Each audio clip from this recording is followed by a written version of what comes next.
Hello বন্ধুরা, আসসালামু আলাইকুম। Welcome to my channel kitchen. আজকে আপনাদের মাঝে মজাদার একটা রেসিপি নিয়ে চলে আসলাম, সেটা হলো বটবটি ভর্তা। সেটা যাই হোক, আমি বটবটিগুলা সুন্দর মতো সাইজ মতো কুচিয়ে নিয়ে তাকে মিশ্রণ করে নিয়েছি। হালকা একটু তেলে চালা দিয়ে নিব। এতটুকু আমি চালা দিয়ে নিব সুন্দর মতো।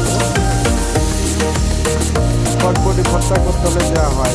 এখন আমি কিছু পরিমাণ পেঁয়াজ কুচি ও রসুন, এখানে 3-4 দেশি রসুন ও কিছু পরিমাণ পেঁয়াজ কেটে নিয়েছি কুচি করে। এগুলোই আমরা হালকা তেলে দিব। আমি ফুল ভিডিওই আপনাদেরকে দেখাচ্ছি। আপনারাও এরকম করলে বটবটি ভর্তা দিয়ে আপনারা কিন্তু সুন্দর মতো ভাত খেতে পারবেন। যারা মাছ মাংস খেতে খেতে খুবই ক্লান্ত বোর হয়ে যাইতেছেন, তাদের জন্য এই রেসিপিটা।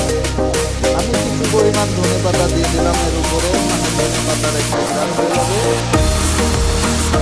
দেখেন আমি পেঁয়াজটাও কিন্তু এরকম কালার নিয়েছি। আপনারা যারা তৈরি করবেন এরকম রেসিপি পেঁয়াজটা কিন্তু দেবেন। এখন আমি একটা ফ্রাই প্যানে হালকা পরিমাণ তেল দিয়ে নিয়েছি, যাতে মাছটা লেগে না যায়। আমি যে পাশে কিনে আসছি সেগুলা কিন্তু সুন্দর মতো দেবেন। আজকে আমার স্পেশাল রেসিপির ভিতরে থাকছে চপাতি ভর্তা, ডাউল, রুই মাছের তরকারি, মাছের দুই শাক ভাজি। এগুলো আজকে আমার দুপুরের লাঞ্চে থাকবে। কিন্তু সবচেয়ে বেশি ভিআইপি আইটেমের ভিতরে থাকছে আমার রুই মাছের। যতই আমি মানে রুই মাছ খাইতে খাইতে অনেকে বড় হয়ে যায়, খাইতে চায় না, যার কারণে একটু করতে হয়।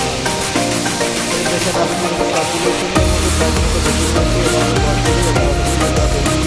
এটা কিন্তু মোটামুটি আমি দিয়েছি কাঁচামরিচ একটা, আর এটা হলো বাসন্তী ভাজা। এগুলো আমি সুন্দর মতো ভর্তা করে ব্লেন্ডারে পেস্ট করে নিল। হাতে বাটলে বেটার হয়, কিন্তু হাতে বাটানো আমার সম্ভব নয়, যার কারণে আমার ব্লেন্ডার আছে। আমি সুন্দর মতো ব্লেন্ডারে এগুলো পেস্ট করে দেখেন তারপরে কীরকম হয় সেটা আপনাদেরকে দেখাবো। দেখেন ব্লেন্ডারে পেস্ট করার পরে আমার ভর্তা কিন্তু এরকম হচ্ছে।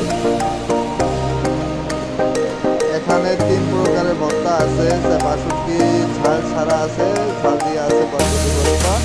তো এখানে রুই মাছের ভর্তাও আছে, যেটা আমি বলে নিয়েছিলাম। বাংলাদেশে প্রচুর রুই মাছ থাকে। আজকে আমাদের স্পেশাল